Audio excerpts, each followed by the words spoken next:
ko naman akalain na hindi ko rin Narito tayo ngayon upang matunghayan ang mga latest update sa Ruel and Miss Rachel Love Team o Rochelle. Oh, my angel, angel, baby, angel. Mr. Cupido, ako na may tulungan mo. Ikaw nga ba si Mr. Right? Ikaw nga ba love of my life? Bakit di na lang tutuhanin ang lahat? Sa pagpapatuloy ng ating istorya ay kinakausap na nga ni Kalinga Prab si Dr. Love at Trixie, sapagkat napansin nga ni Kalinga Prab na dahil sa kanilang last vlog nila Miss Rachel and Kuya Ruel kung saan nagselos si Kuya Ruel ay marami silang natanggap na bash. Karamihan pa sa mga bash na message na tatanggap nila ay nais nilang baguhin ang istorya at nais nila na dalawa na lang ang karakter dito. Kaya naman nabahala si Kalinga Prab sapagkat dumadami na ang mga basher. Nakwento din ni Trixie na medyo nasistress daw si Miss Rachel sa mga nagaganap dahil may research sila at dumadagdag pa ang mga bashers.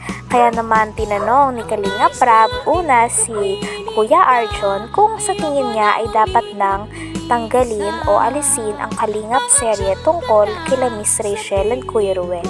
Sumagot naman ito na ayaw niya daw matanggal ito.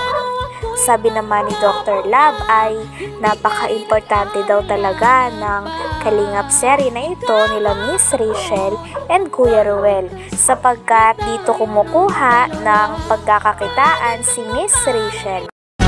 Oh, my angel, angel, baby, angel.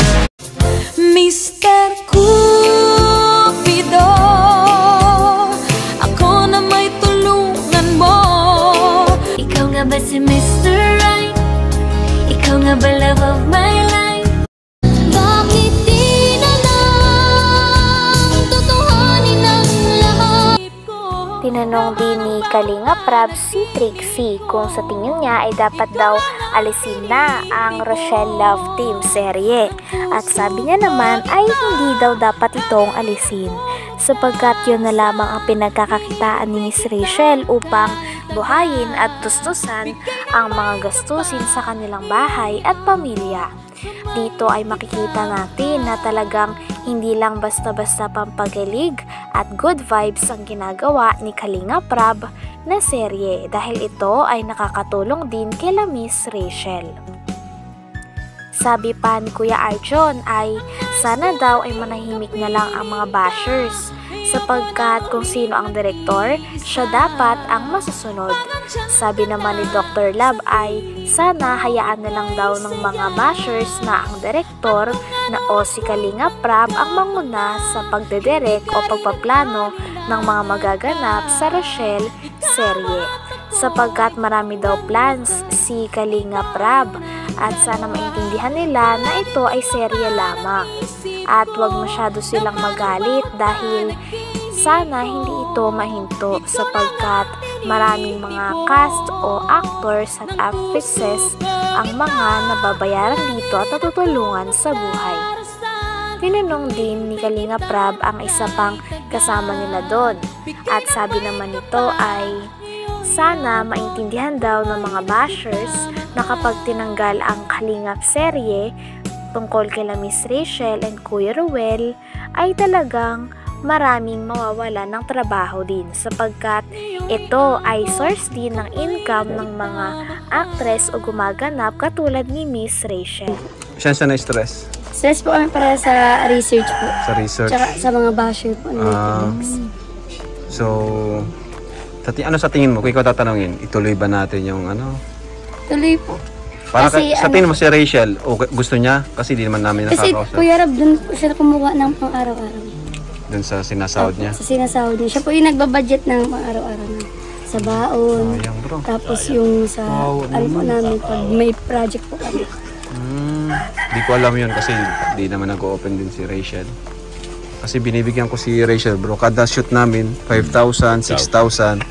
Sayang yun dahil... Tapos pag mas mataas yung views, pag ano, nabigay pa akong bonus. Sayang yun dahil yun na lang ang time na makatulong tayo sa mga bata na natitigil pa dahil sa mga taong walang iniisip kundi sariling pag-interes lamang. Para sa Kasi kung maraming director, walang nangyari. Dapat isa lang talaga ang director. Isa lang. Pwede kayo mag-director sa teleserye na inyong gagawin. Pero hindi dito sa Kalingap serye dahil ito ay pagtulong. Ang mga taong tinutulungan dito. Kaya ang gusto kasi nila, unti lang ng karakter. Pero para sa akin, gusto ko may mga karakter. Kasi ito na nga, patutulungan natin, si Ryan. Yun yung ano, yun din yung purpose ng Kalingap serye. Hindi lang naman siya basta pakilig, pag good vibes. May purpose din po. Director of photography. Oo. Laki ng talent niya. Kaya ano, hindi lang, kaya inaano ko na maraming pumasok. Promotion na rin. Sa inyo, kina, sino yun? Kuya Rich Falcon. Kaya nga lang yung time na promotion na rin yun. mapopromote kami, kinukontra pa. Actually, si Rowel, dito rin naman si Rowel na promote sa Kalingap serye. Di siya nagsimula talaga bro. Kalingap serye din siya na Madaming promote. sumuporta kay Kuya tsaka kay Rachel. Oo. Kaya sana, respeto nila tayo, yung gumagawa ng Kalingap serye. Kasi minsan ang nangyayari, tayo pa yung kinakalaban eh. Panoorin na lang nila yung mga obra maestra na ginagawa ni Director Rob. Oh. Hindi yung ano, sila pang marunong sa obra maestra ng isang direktor. Hindi madali maging isang direktor, lalo na kung ang gagaling ng mga karakter aktor. Oo. Oo. Buti na nga lang magagaling ang aktor. Oo. Kasi kung hindi, mas mahirapan ako. Mahirap talaga. Kasi meron ka pang ano niyan, may screening. Ano pa, ano yun, yung lesson? Ano ka pa? Seminar Dadaan ka pa. Acting lesson. Pero tayo kasi, more on impromptu tayo ay kaya kung ano ka, yung ka na. Yun ka na. Kung anong gusto mo sabihin, Kung sabihin ano mo. yung pagkatao mo, yun ang acting mo. Yan. Sabi na bagay din natin sa ano sa ugali. Sa Kung ano ugali. siya, kagaya ni Arjun, ganun na talaga siya. Ganun Hindi natin siya. pwedeng baguhin to. Hindi natin ibubuhin yan. So, ibig sabihin, Trixie, malaking tulong din pala yung nabibigay namin kay Rachel na talent niya, no? Sa ano po, sa bigas po, sa pang-araw-araw na ulam, Kasi baon, pag walang trabaho si Wala nga Kuya po. Raysan. alas kay, dun po sa kinikita na Rachel, dun lang po naka-ano lahat. Grabe. Grabe yung nawala sa mga bata. Dahil lang talaga sa mga taong pansariling interes lang ginagawa, naging ganyan. Sayang, kung hindi na itutuloy ang Rachel at saka Russell Love Team. Parang sinabi na natin, boss, na hindi natin sila pakainin. Oo. Pero, Di ba? Kasi yung mga tao gusto nila ganun eh. Ayaw nilang ituloy, ayaw nilang may kontrabida. Parang sinasabi nila na huwag na natin pakainin saka ang mga tao na yun. Pag walang kontrabida, di silang dalawa lang yung nasa screen. Sila Paano na dalawa. to? Oo. Paano na yung iba? Ano na yung iba? Anong gagawin namin? Ano sa ito ha? Taga-panood na lang kami, taga-palakpak. Hindi naman ganun. Trabaho tayo. Habang meron taong nagtitiwala sa atin, trabaho tayo. Huwag yung masunod yung hindi mga taong walang kaalaman dito sa pagdating. Ikaw, ano masabi mo?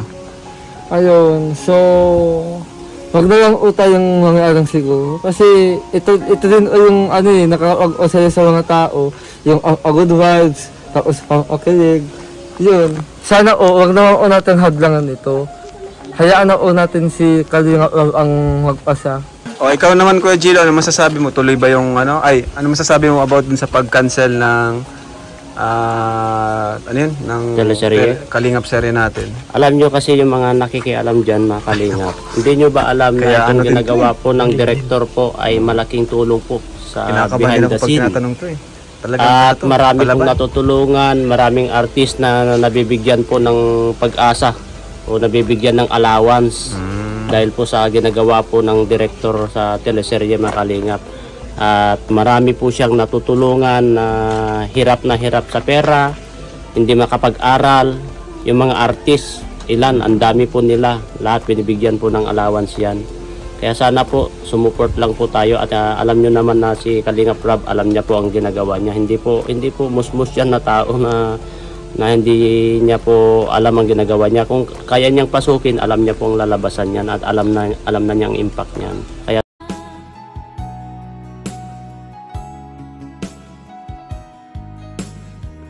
Hanggang dito na lamang muna ang ating napaka-intense na update sa Rowel and Rachel Love Team.